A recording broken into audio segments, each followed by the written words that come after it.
Hello Stamper, welcome to Frenchie's video. I'm France Martin, independent administrator with Stampin' Up, and today it's a quilt watercolor. I'm using the new watercolor pencil that it's offered for the month of August, and Stampin' Up told us maybe it's going to be in the new publication, that means in a new catalog.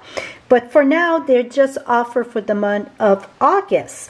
So to purchase them, you can go below in the link or go at FrenchieStamps.com. And I started, so you didn't want to watch me color the entire thing. And like this flower, I use Fleur de Flamingo and Cherry Cobbler. That's what I'm going to do there. And here it was the grape. It's Gorgeous Grape and Fleur de Flamingo also. So what I done, I started with my darker colors. So this is the Cherry Cobbler, and I just go do my line, and you see I don't even be careful there. And you can add a little bit of dark at the tip of the flowers there. So I did all this, and then we're gonna take I got crushed curry that I like to use for my leaf, and that again I just outline the lines.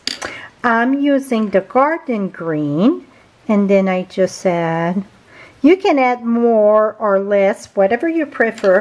One thing that I'm going to say though, if you want, it's not dark enough, you want darker after you start watercoloring, you want to let it dry and then come back.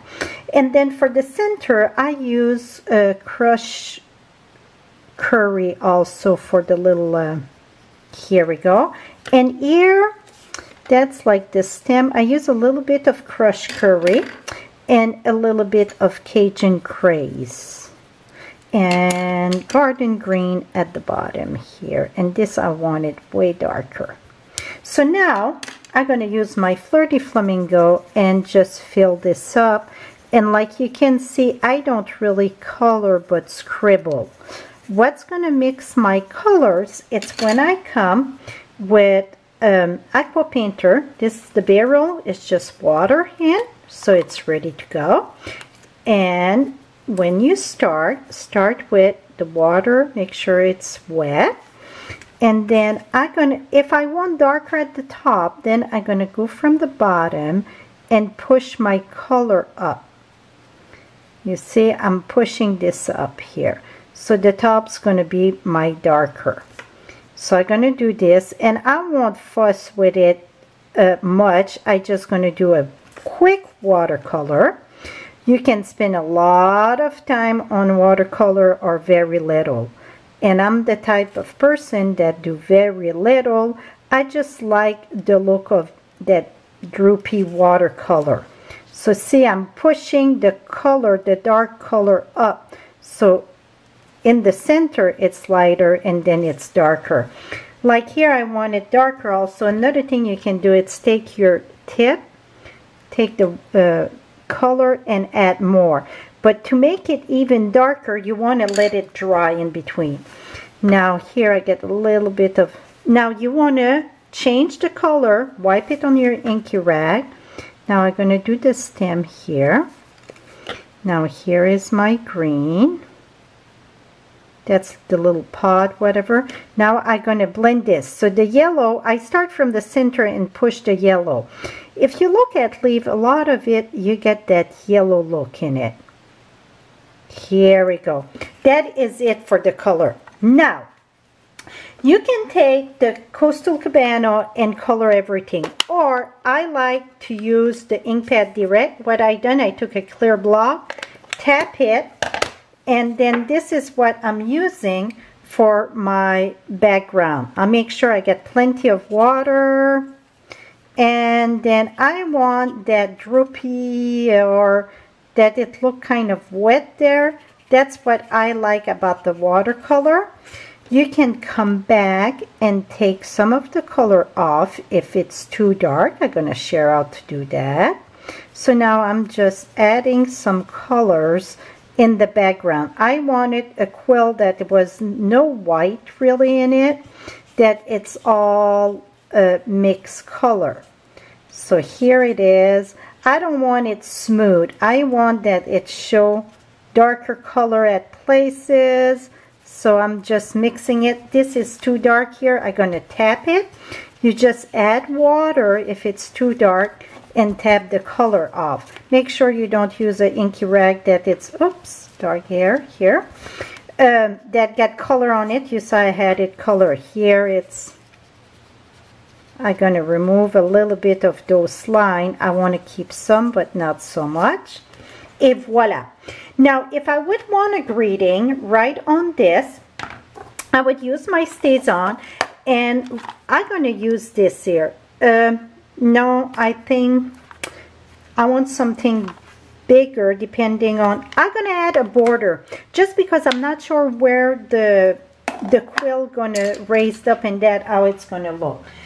So now I'm bringing my Tufted impression embossing folder.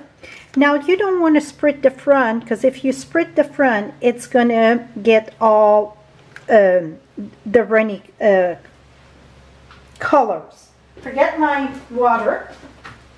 Here is my water. Now you're gonna take this. It would be better off if I let it dry the front so the color won't mix, but I think it's good enough for the video. This is just water that I get in my spritz bottle. I'm gonna spritz the back. And the reason why, see I'm mixing this here, the reason why I'm doing this, it's because the watercolor paper is very thick. Now I'm putting this in here. Look off a bit. Here we go. Now I'm gonna run this in the big shot. And while I run that in the big shot, you just need one of the plate at the top. So you see I got my big shot platform, no other plate, and just a clear plate at the top. Now we're going to take this, et voila, we got our quilt. Now I'm going to let this dry, and then I will mount this on top of this. How pretty that is. So I'm going to add maybe just a little border for a greeting. So to finish, see the card completely finished and assembled, just visit my blog at FrenchieStamp.com. Below you get the direct link, or above in the eye. Also, I will list all the supplies for this. Like I said, the watercolor pencil, it's a promotion for August 2018. And so then the blended season, it's two pack. Here's the other one. So this is the set, and it comes with a lovely framelit if you wish to have the bundle. So this set with the framelit, if you wish to have that, that's strictly offered while supplies last, or August, whichever comes first. So very limited. So this is it for today, my friend. Hope you enjoyed this. Till next time, happy stamping and have a lovely day. Bye bye for now.